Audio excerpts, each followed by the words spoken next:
Hello, യാര്? ഞാൻ മണികണ്ഠ മൂത്താശാരി. യാര് വേണം? ആ കൊടുക്കലാമേ കൊടുക്കലാമേ. പ്രേമ പ്രേമ, നിനക്കൊരു ഫോൺ. ആ, തമിഴന്മാർക്ക് വരെ എന്റെ നമ്പർ അറിയാം, മലയാളികൾക്ക് അറിയില്ല.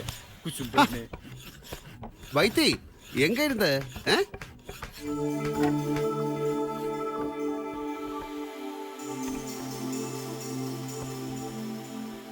தேங்க்ஸ்டா. நான் கூட வரேன். ஐயோ அது நடக்காது, இங்கே அப்பா தனியாக தானே. Okay okay thanks. വേലായുധൻ കുട്ടി ഇങ്ങ് വാ.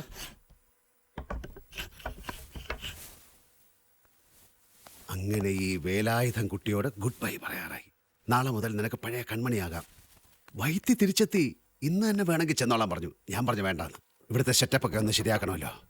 നാളെ രാത്രി വണ്ടിക്ക് വിടാം, ഞാനും കൂടെ വരാം. പോലീസും കേസും ഒക്കെ ഉള്ളതാണല്ലോ. ഈ വേഷം അവിടെ ചെല്ലുന്നവരെ ഉള്ളത് നല്ലതാ. ദൈവമേ, നീർപ്പോളം മേലുള്ള ഒരു കളിയായിരുന്നു. അതെങ്ങാനും പൊട്ടിപ്പോയിരുന്നെങ്കിൽ ഉണ്ടല്ലോ, ഈശ്വരാ, ചിന്തിക്കാൻ വയ്യ. ചെന്ന് പണി തുടങ്ങിക്കോ. പോകുന്ന കാര്യം ഞാൻ പ്രസന്റ് ചെയ്തോളാം. ഞാൻ പോകുന്നില്ല. നീ എന്താ പറഞ്ഞേ? നീ ഇപ്പൊ എന്താ പറഞ്ഞേ? നീ ഇപ്പൊ എന്തോ പറഞ്ഞല്ലോ. നിങ്ങളെ ഒന്നും വിട്ടിട്ട് പോകാൻ എനിക്ക് വയ്യ. അത്രേ ഉള്ളൂ. അന്നാ ട്രെയിന് തല വെച്ചിരുന്നെങ്കിലോ. ജീവിതത്തിൽ ഇങ്ങനെ പല പല ഘട്ടങ്ങൾ ഉണ്ടാകും കുട്ടി. തിരുപ്പൂര് പോയി അവിടുത്തെ അന്തരീക്ഷവും ക്ലൈമറ്റും അവിടുത്തെ സുഹൃത്തുക്കളും ഒക്കെ യോജിച്ച് കഴിയുമ്പോഴേ ഇതങ്ങനെ മാഞ്ഞില്ലാതാവും. ചെന്ന് പണി നോക്ക്. ഇല്ല, ഞാൻ പോണില്ല. വെറുതെ വാശി പിടിക്കല്ലേ. ഇപ്പൊ തന്നെ ക്ഷമയുടെ നെല്ലിപ്പലയുടെ മുകളിലാണ് ഞാൻ നിൽക്കുന്നത്. ഇനി എനിക്ക് പറ്റില്ല. നാളെ രാവിലെ 7 മണിക്ക് ഒരു ബസ്സുണ്ട്. ടിക്കറ്റ് ഞാൻ തന്നെ ബുക്ക് ചെയ്തോളാം. ടിക്കറ്റ് ബുക്ക് ചെയ്തിട്ട് നീ വേണമെങ്കിൽ പൊക്കോ. വേലായുധം കുട്ടി ഇവിടുന്ന് ഒരു സ്ഥലത്തേക്കില്ല. നീ പേടിക്കണടാ.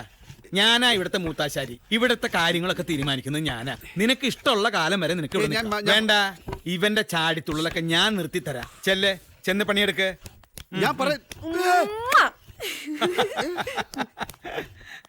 എന്തട മക്കുണ? അല്ല, മനസ്സിലാവാണ്ട് ചോദിക്കുക. നിനക്ക് എന്തിന്റെ കേടാ? ആ ചെറുക്കൻ ഒരുവിധം ഭംഗിയായിട്ട് പണി പഠിച്ചുകൊണ്ടിരിക്കുക. നല്ല അടക്കം, നല്ല ഒതുക്കം, നല്ല വിനയം, നല്ല ഒന്നാന്തര സ്വഭാവം. അവരിഷ്ടല്ലെങ്കിൽ പിന്നെ നീ എന്തിനാ അവരെ പിടിച്ച് കയറ്റി അയക്കാൻ പോണേ? പോലീസിന്റെ ഇടി ഇല്ല. എന്നാ താമസിയാതെ മൂത്താശ്ശേരി അതിന്റെ സ്വാതറിയും. പോലീസ്, ജയില്, ലോക്കപ്പ്, ഫുൾ ടൈം ബിസി ആയിക്കോളും.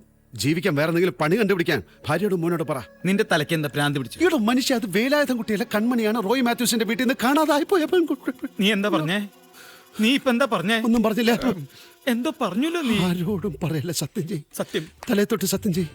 എന്റെ തലേ തൊട്ട് സത്യം.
ശോഭനെ,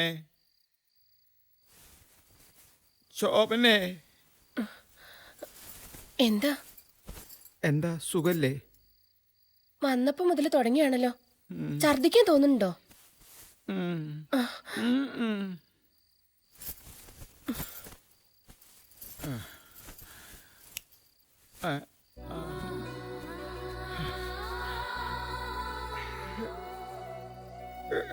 പേടി തട്ടിയതായിരിക്കും. ഒന്ന് ഒഴിഞ്ഞിടാം. ഒന്നുമില്ലടി.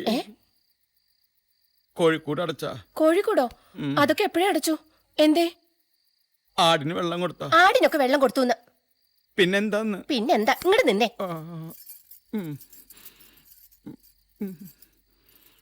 ശോഭനെ, എന്താ? എന്താന്ന്? ഇങ്ങനെ ഒരു മനുഷ്യൻ. പ്രേമ, പ്രേമ, ഇങ്ങോട്ട് പ്രേമ പ്രേമ ആരാ ഇങ്ങോട്ട് വാ ഏതാ? ഇങ്ങോട്ട് വാ എന്താ എൻ്റെ അമ്മേ ഒരു ഗ്ലാസ് വെള്ളം വേഗം കൊണ്ടുവാടോ. എന്താ ഒഴിച്ചോ.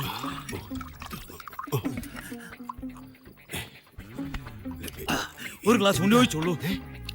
എന്റെ വയറ്റിൽ നിന്ന് ഇങ്ങനെ ഉരുണ്ട് കേറുന്നു. എന്ത് പറ്റി? എനിക്ക് സഹിക്കാൻ പറ്റണില്ല. എന്ത് പറ്റി മണികണ്ഠൻ ചേട്ടാ? ഞാൻ എന്റെ ഭാര്യയോടെങ്കിലും ഒന്ന് പറഞ്ഞോട്ടെ. എന്ത് ഇത്രയും വലിയ രഹസ്യം സൂക്ഷിക്കാനുള്ള കൽപ്പിരിക്കില്ല എന്റെ പ്രേമ. ഭാര്യയോടൊന്നല്ല ഒരാളോട് പോലും പറയരുത്. അവൾ ഇവിടുന്ന് പോയാലും പോയാലും പ്രശ്നമല്ലേ? ജീവിതത്തിൽ ഒരിക്കലും. കിടന്ന് ഉറങ്ങണോ? ഒരു ഗ്ലാസ് വെള്ളം എന്താ? ആ കിണറ്റിന്ന് ചാടി കുടിക്കണോ? പോടോ. നീ പോയി ചാടറ. ഉഷ്. എന്താ പ്രേമ?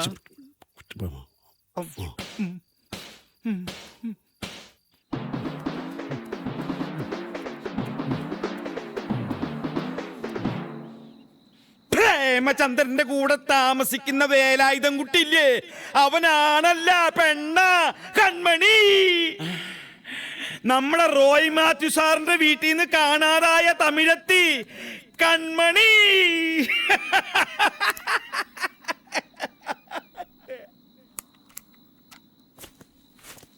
പകല രാത്രിയാ? താനിപ്പോ എന്താടോ പറഞ്ഞേ? പാളിപ്പോയാ? എടോ താനിപ്പോ എന്താ പറഞ്ഞെന്ന്? എണ്ണ തേച്ച് കുളിക്ക്. കൺമണി എവിടെ താൻ പറഞ്ഞത്? പറയാൻ കൊള്ളൂ. എടോ കൺമണി എവിടെയുണ്ടെന്ന്? വിഷമം കൊണ്ടാ? മര്യാദയ്ക്ക് സത്യം പറയടോ. വയറിളക്ക് തന്നെ ഞാനിന്ന് എന്റെ അയ്യോ.